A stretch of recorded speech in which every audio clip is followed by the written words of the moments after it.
The rituals you install in your company will make or break your medium and long-term success.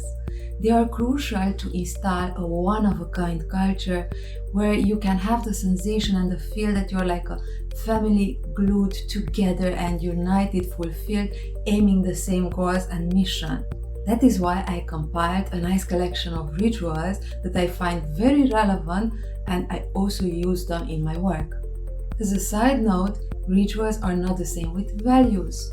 Rituals are reinforcing the values of an organization by the active participation of the members. Rituals follow a system, are specific, and are combined from multiple habits and actions. Religion, as example, is compiled in faith and rituals. Same with the organizational culture. You need faith in your leaders, in your peers, in the same mission and goals to achieve and to go in the same direction. Faith is needed to achieve greatness. Rituals, on the other hand, reinforce the values.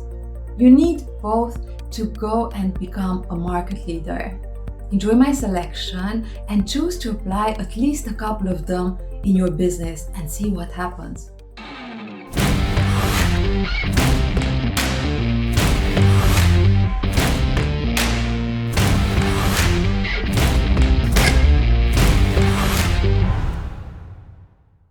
Everybody at the home office is required to read a book a month or you're fired. Everybody. And the book you're supposed to read every month is the book I choose every month.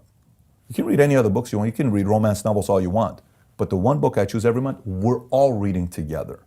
And then you're writing a paper about it. And then you're submitting it. And we have to explain this in our interview process nowadays. And most people are like, what do you mean? Every month you have to read a book or you're fired. That's very awkward for most people. And so they fought me on it. I said, I'm not compromising this. I'm just telling you guys I'm not doing this. So, well, Pat, you can't make people read on their off time. I'll pay them 1 hour every week on my dollar to be forced to read. Step away from your desk, go sit over there, and I have this whole nice lounge area. Go sit there and read. I'm going to pay for you. So I'm going to pay 4 hours a month for you to read. So day one, this is a phrase that we use at Amazon all the time. I've been using it in my first annual shareholder letter from 20 years ago. And we say it's always day one. That's what we're trying to do at Amazon so that we can maintain our inventiveness and our heart and our kind of small company spirit, even as we have the scale and scope of a larger company. What does day two look like? Day two is stasis, followed by irrelevance, followed by excruciating, painful decline, followed by death. So I came in and started to shake up status quo from day one. And PepsiCo gave me the leeway to go ahead and make all the changes and suggest all the changes that need to be made. And I think why I've stayed in PepsiCo and why I've put down roots in PepsiCo, from the day I joined the company, and this is one part of the culture that has not changed, I feel like PepsiCo is my company. It's embraced me, and now I make sure we embrace other employees. I feel it's my company. It's not some public company called PepsiCo. It's my company. Every aspect of the company, I feel I can change it anytime I want. I felt that way when I was head of strategy. I felt that way when I was CFO, when I was president. I feel that even more so as a CEO. And when you have that sense of ownership about the company, why would you leave something that you own? People are afraid to speak out. And when it does, it slows you down. It really puts gum in the gears. And it really doesn't improve the workplace. People aren't being told what they're doing well and how they can improve. The evaluation processes aren't frequent enough. We get into this, I'm too kind to evaluate my team. This morning I was in San Jose with about 500 executives from startup companies down there and some pretty strong tech companies, Intel and others.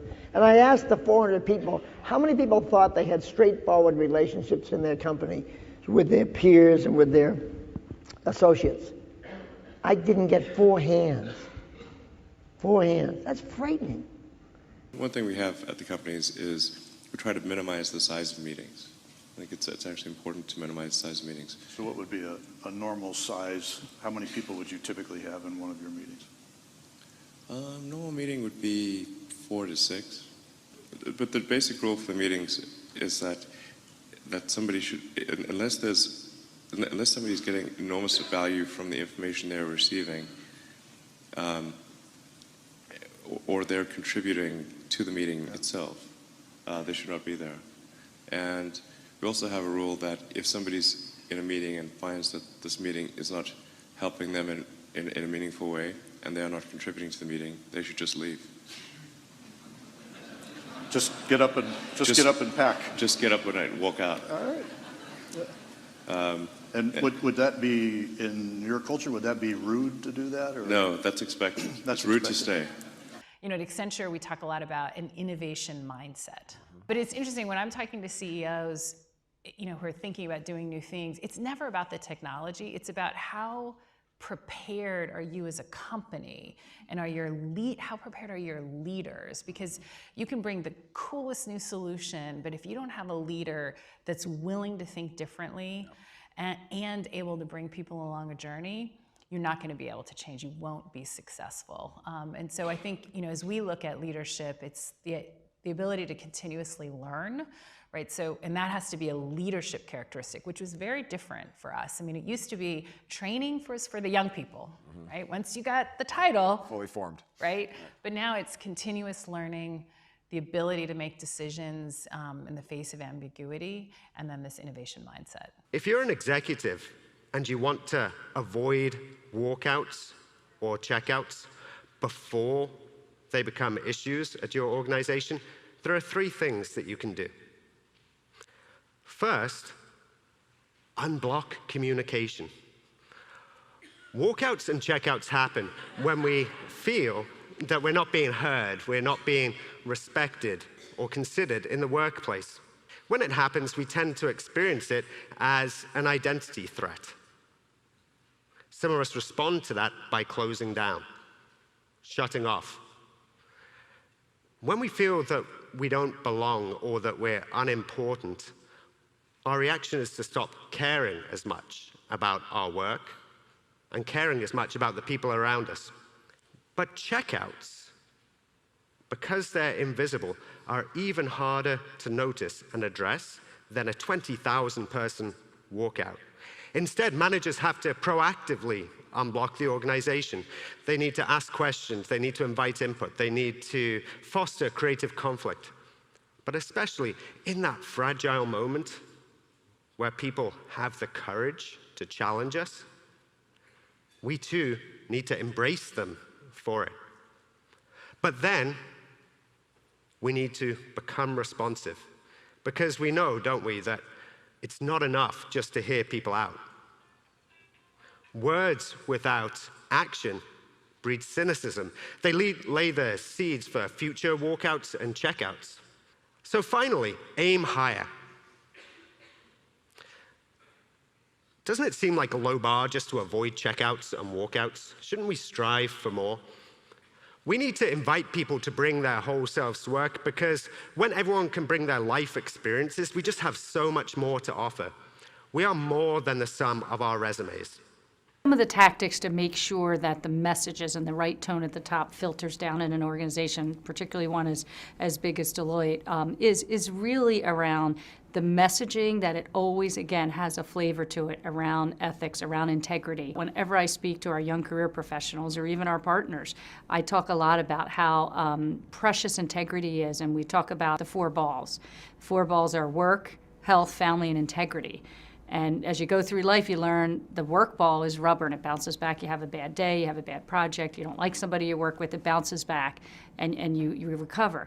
But integrity, and family and health, by the way, but integrity, that ball's glass and it shatters. And so I love that quote from James Patterson, because if you think about integrity, you cannot take a vacation from it.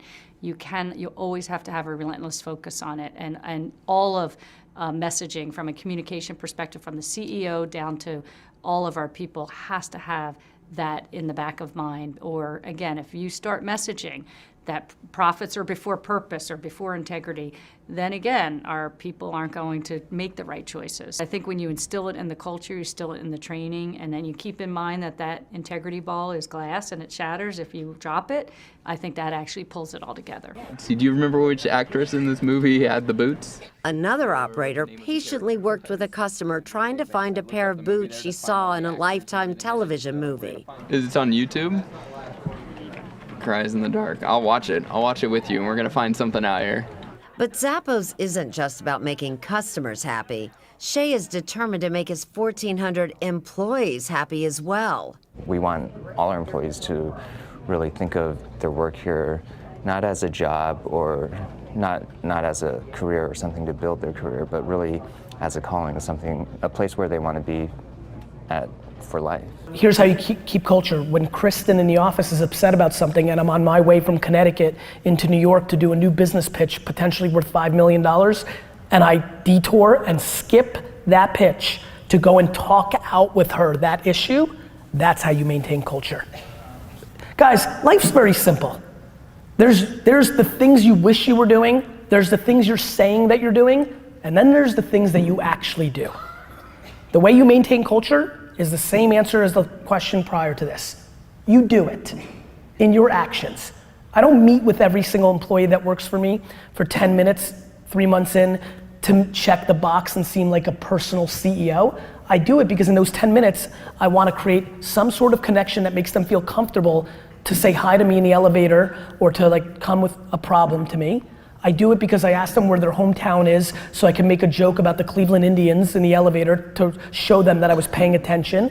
I do it because I want to know if they have siblings, how they roll, what interest are they in, because if I want to surprise and delight them because they're crushing it, that I can get them Coachella tickets, right?